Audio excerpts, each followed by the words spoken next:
Assalamualaikum warahmatullahi wabarakatuh. Perkenalkan, nama saya Farhan Hafiz Setiawan dengan NPM 22068248110 dari jurusan Teknik Mesin Fakultas Teknik Universitas Indonesia.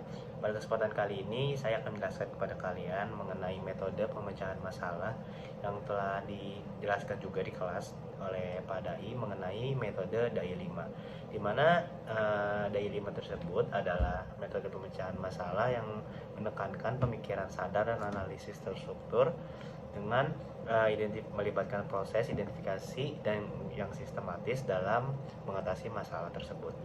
Nah, di mana pada DAI 5 ini berfokus pada analisis akar penyebab dengan mengikuti pendekatan DAI 5 dan dengan harapan untuk memperoleh pemahaman yang lebih mendalam tentang masalah yang kompleks sehingga dapat membuat sebuah keputusan yang tepat gitu.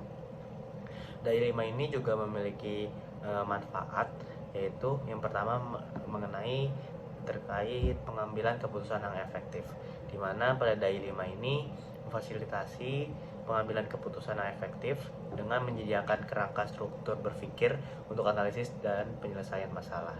Selain itu, DAI 5 juga berfokus kepada identifikasi akar penyebab untuk memperkirakan sekiranya akar masalah apa yang menghasilkan solusi yang lebih berkelanjutan dan berdampak. Dan terakhir, DAI 5 juga bermanfaat untuk kita berpikir sadar, di mana untuk memastikan sebuah masalah yang diperiksa ini secara menyeluruh dan ditangani pada inti dari masalah tersebut. Nah, biasanya penerapan DAI 5 ini banyak digunakan, contohnya dalam pemecahan masalah bisnis, atau tidak perbaikan secara berkala ataupun pengembangan dari pribadi kita masing-masing gitu. Nah, DAI 5 ini terlibat dengan tiga pendekatan, yaitu yang pertama pemecahan masalah yang interaktif, di mana DAI 5 ini mendorong sesi pemecahan masalah untuk sebuah tim dapat berkolaborasi dan mengungkap dan mengatasi suatu masalah. Setelah itu, DAI 5 juga melibatkan sebuah representasi visual. Jadi, metode DAI 5 ini juga dapat dipresentasikan secara visual, baik melalui diagram ataupun diagram alur ataupun dan sebagainya. Dan terakhir, DAI 5 ini juga dapat langsung digunakan dalam contoh dunia nyata, seperti yang sudah saya jelaskan sebelumnya. Oke, di DAI 5 ini terdapat juga bagian-bagian perfokusan. Yang pertama ada intention, di mana intention ini menekankan pentingnya kejelasan dalam menentukan maksud dan tujuan upaya penyelesaian masalah. Jadi intention ini terdapat keselarasan dengan tujuan untuk memastikan bahwa aktivitas pemecahan masalah itu selaras dengan tujuan dan visi dari organisasi ataupun individu yang lebih luas gitu. Dan makna intention ini juga berarti sebuah penggerak motivasi untuk memandu proses pemecahan masalah dengan arah yang jelas gitu. Nah, ini juga menurut saya ada gimana tahap-tahap untuk menetapkan sebuah intention dalam pemecahan DAI 5. Yang pertama, kita harus mendefinisikan tujuan dengan, yaitu berarti menetapkan ya nilai niat yang spesifik dan jelas penentuan hasil dan tujuan yang kita inginkan dalam pemecahan masalah tersebut.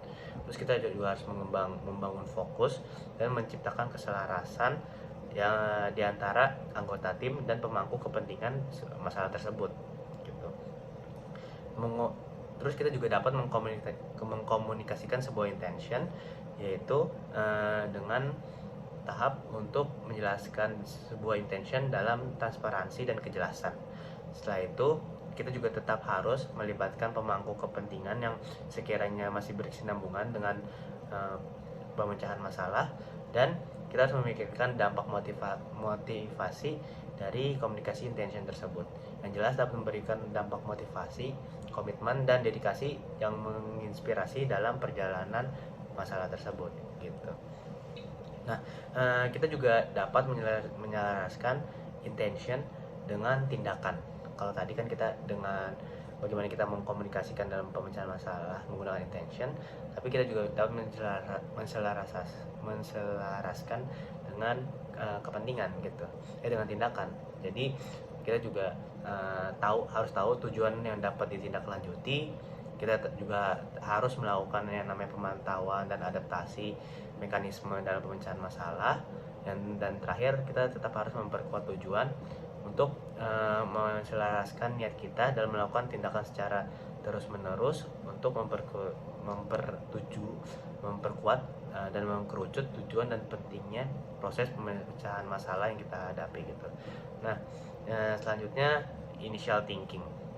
Initial thinking itu lebih berfokus bagaimana kita memahami suatu masalah, dimana seperti yang kita tahu masalah ini biasanya merupakan pemikiran awal yang dimana berupa pernyataan dengan jelas dan pemahaman ruang lingkup serta dampaknya, dimana dari masalah ini, dari initial thinking ini kita dapat melakukan yang namanya analisis kontekstual untuk identifikasi faktor dan kondisi yang berkontribusi terhadap masalah tersebut. Dimana kalau kita sudah melakukan analisis kontekstual tersebut, kita akan melakukan yang namanya pengumpulan data. Pengumpulan data ini merupakan sebuah pemikiran awal dan atau informasi untuk memperoleh wawasan yang lebih luas lagi terhadap suatu masalah gitu. Bagaimana sih kita menganalisis faktor-faktor yang berkontribusi dalam initial thinking?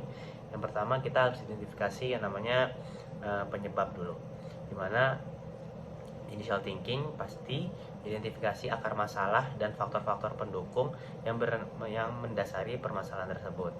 Selanjutnya kita harus membuat yang namanya sistem berpikir, di mana sistem berpikir ini melibatkan sebuah penerapan pemikiran sistem untuk memahami elemen dan hubungan yang saling berhubungan yang memengaruhi sebuah masalah tersebut gitu. Nah, terakhir ada penanganan pola.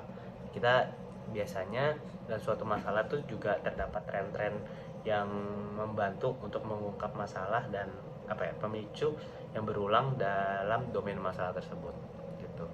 Selanjutnya dalam initial thinking juga harus ada yang namanya sebuah ide dan eksplorasi, dimana initial thinking itu mendorong ide dan eksplorasi untuk mendapatkan pemecahan masalah yang kreatif, keterbukaan pikiran selama analisis masalah awal, dan terakhir evaluasi potensi resiko dan implikasi dari berbagai jalur kemungkinan penyelesaian masalah yang kita sudah buat dari fase pemikiran awal gitu. Dan jangan lupa, karena DAI 5 ini juga terfokus yang namanya kerjasama tim, jadi dalam initial thinking pun kita harus dapat menerapkan yang namanya analisis kolaboratif gitu. Jadi kita harus melakukan melibatkan keterlibatan tim untuk eksplorasi masalah secara kolektif, karena untuk beberapa study case tidak bisa dilakukan dengan individu saja. Terus juga kita harus menetapkan perspektif yang beragam gitu, karena untuk memecahkan suatu masalah perlu memperkaya proses berpikir dari awal. Yang terakhir itu pemahaman holistik kita juga untuk mencapai pemahaman holistik terhadap suatu masalah dari berbagai sudut pandang. Yang terakhir, kalau kita sudah yang melakukan yang namanya belum yang terakhir. Yang keempat itu ada yang namanya idealisasi. Dimana idealisasi ini sebagai melibatkan visualisasi dan konseptual dari sebuah solusi kita dan hasil potensial yang sekiranya memungkinkan gitu. Nah, dimana di dalam sebuah idealisasi ini kita membutuhkan yang penyelarasan solusi yang diharapkan kita dapat mencapai tujuan dan maksud yang lebih luas yang telah ditetapkan dari sebelumnya dalam proses ketiga tersebut gitu. Dan dari idealisasi ini juga mendorong kita untuk memunculkan sebuah pemikiran inovatif untuk lebih mendorong pendekatan inovatif dan berpikiran maju dalam pemecahan masalah kita. Nah, kita juga dapat mendesain dan evaluasi dari sebuah solusi idealisasi, di mana yang pertama itu kita dapat melakukan yang namanya konseptualisasi, di mana solusi potensial dikonsep dan disusun, penilaian dan kelayakan untuk evaluasi kelayakan dan praktisan solusi kita, yang diharapkan juga merangkum semua aspek penting dari idealisasi ini. Dan terakhir kita juga dapat melakukan proyeksi dampak untuk implikasi potensial terhadap sebuah solusi kita dengan konteks yang lebih luas.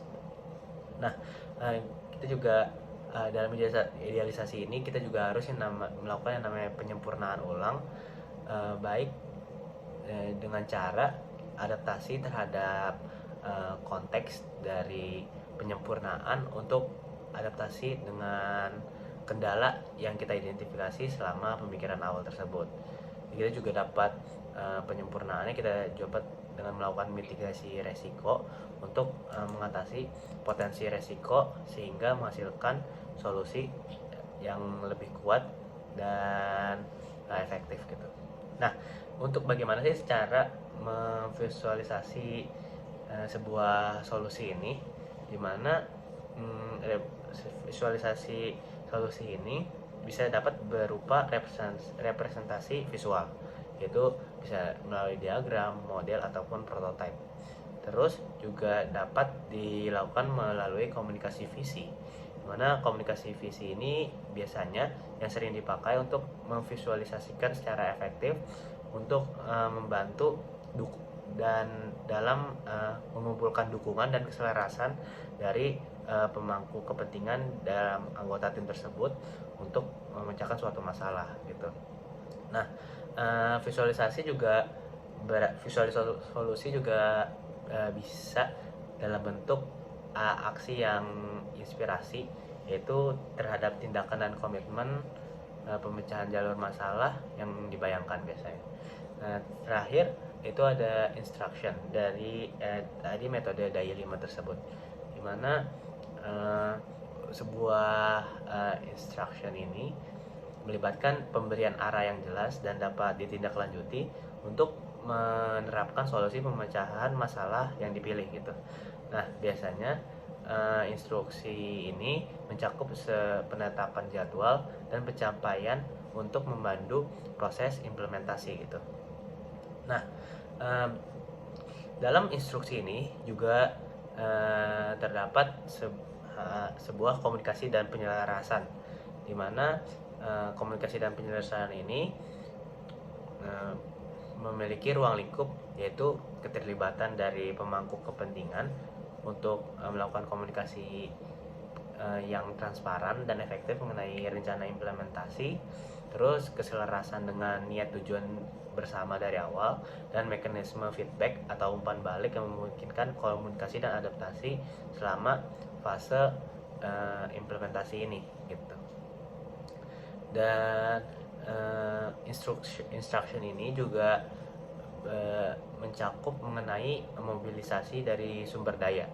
Yang pertama, alokasi sumber daya terkait baik itu manusia, uang, ataupun teknologi untuk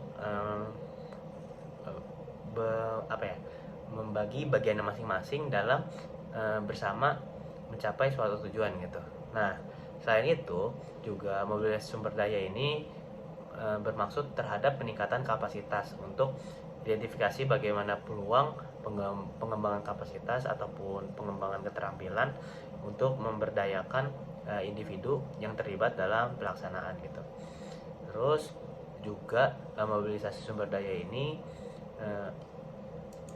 bergantung terhadap kesiapsiagaan kita terhadap sebuah resiko, untuk mengetahui bagaimana potensi resiko dalam mempersiapkan proses implementasi untuk menghadapi tantangan dan tindakan awal yang emang dia tidak terduga itu akan terjadi gitu. Selanjutnya dari instruction ini juga meliputi yang namanya evaluasi berkelanjutan, di mana evaluasi berkelanjutan ini dapat kita lakukan baik dengan pemantauan kerja untuk memastikan mekanisme kinerja dan evaluasi kinerja ini memiliki dampak solusi yang dapat diterapkan gitu. Terus selanjutnya, evaluasi berkelanjutan dari sebuah instruction ini juga berupa adaptasi dan pembelajaran, di mana instruction ini mendorong kita untuk adaptasi mengenai wawasan baru dan hasil yang diamati secara implementasi, karena kan gak semua yang udah kita plan dari awal pun akan berjalan sesuai apa yang kita tuju, sesuai apa yang kita pikirkan dan rencanakan gitu. Nah, evaluasi berkelanjutan ini dalam instruksi juga juga bersinggungan juga dengan integrasi umpan balik. Jadi integrasi umpan balik ini untuk memastikan bahwa perjalanan dalam kita menyelesaikan masalah ini tetap selaras dengan tujuan yang kita lakukan bersama gitu. Jadi yang ditakutkan adalah jika memang tujuan dari sebuah tim itu sudah berbeda pada awalnya, kita malah susah untuk mendapatkan dan mencapai sebuah tujuan yang kita ingin dari awal gitu. Nah, mungkin itu saja dari penjelasan saya mengenai daya 5, apa itu daya 5, manfaat dan mengapa daya 5. Habis itu kita juga tadi membahas tentang intention, initial thinking, idealisasi, habis itu instruksi, yang memang hal tersebut akan memberikan impact baik jika diterapkan pada